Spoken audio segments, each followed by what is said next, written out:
안녕하십니까, 진성호입니다. 이제 총선이 9개월여 남았습니다. 그런데 엉뚱한 곳에서 지금 더불어민주당의 총선 공천 불협화음이 터지고 있습니다. 바로 서울 광진을 지역구입니다. 자, 광진을 지역구는 지금까지 국민의힘, 과거 한나라당, 새누리당, 자유한국당에 이르기까지 한 번도 국회의원 선거에서 당선된 적이 없는 유일한 서울의 지역구입니다. 구로 관악에서도 국민의힘 보수정당 후보가 당선된 적이 있지만 광진을만큼은 한 번도 당선된 적이 없었습니다. 그런데 이곳의 현역 의원은 고민정입니다. 그 전에 추미애가 아주 오랫동안 5선 의원을 지냈고 김영주 의원이 한 번 지낸 적도 있습니다. 그런데 한 번도 보수정당 후보는 당선된 적이 없는 그런 지역구입니다. 자, 고민정 의원의 이 지역구에 과거 이 지역의 토호입니다. 추미애 전 법무부 장관이 출사표를 던진 것으로 보입니다. 추미애 전 법무부 장관이 총선 출마를 시사한 뒤 갑자기 문재인 전 대통령과 청와대에서 만났던 이야기를 하기 시작하면서 법무부 장관을 그만두라고 했다. 아무튼 이렇게 친문 진영을 향한 공격을 시작했습니다. 친문 진영의 최재성 전 청와대 정무수석 등이 반격에 나서고 있습니다. 이 와중에 가장 지금 호흡이 탁탁 막히는 사람은 고민정일 겁니다. 추미애가 물론 광진을 자신이 5선을 했던 광진을이 아니라 다른 지역구 갈 가능성도 없지는 않지만 지금 추미애가 노리는 곳은 광진을일 겁니다. 지금도 거기 살고 있을 겁니다. 그렇다면 추미애의 계산은 뭘까요? 자, 추미애가 문재인 진영을 공격하면서 함께 꺼낸 카드는 이낙연 당시 대표입니다. 이낙연 대표 시절 본인이 추미애 전 장관이 장관직에서 물러난 겁니다. 여기에 고민정 이야기도 나옵니다. 자, 아무튼 지금 그동안 이 조용히 있던 친문 진영이 추미애의 느닷없는 공격에 당혹감을 느끼고 있습니다. 무엇보다 추미애가 고민정의 지역구를 치고 들어온 이유는 뭘까요? 고민정은 문재인 청와대 대변인을 지냈습니다. 반면 추미애는 지금 이재명이 좋아할 만한 이야기를 하고 있는 것 같습니다. 지금 개딸들은 추미애에게 환호하고 있습니다.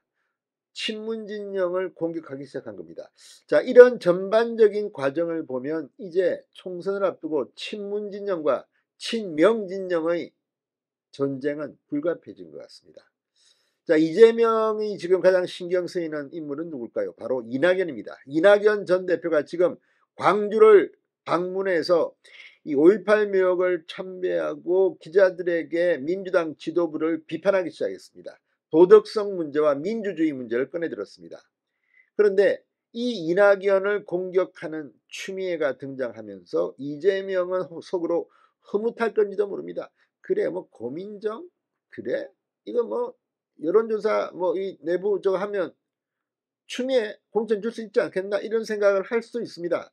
자, 이런 가운데 고민정이 라디오에 나와서 입장을 밝혔습니다. 결과는 추미애 와라, 한판 맞짱 뜨자, 이런 겁니다.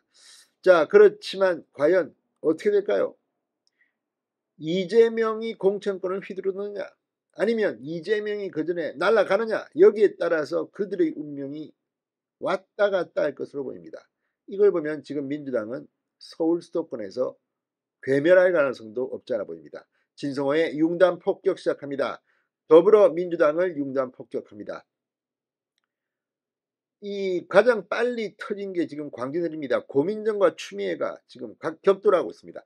고민정 의원이 방금 전 추미애 전 장관이 자신의 지역구에 출마하는 게 아니야, 이런 관측에 대해 누가 오시든 자신 있다, 와라, 이렇게 말했습니다. CBS 라디오 김현정의 뉴스쇼에 나온 고민정 의원, 추미애 전 장관이 최근 문재인 전 대통령을 비롯해 친문 진영을 맹공하는 게 자신의 지역구였던 고민정 지역구에 출마하기 위한 사전포석으로 보는 정가 시각에 대해서 이같이 말했습니다.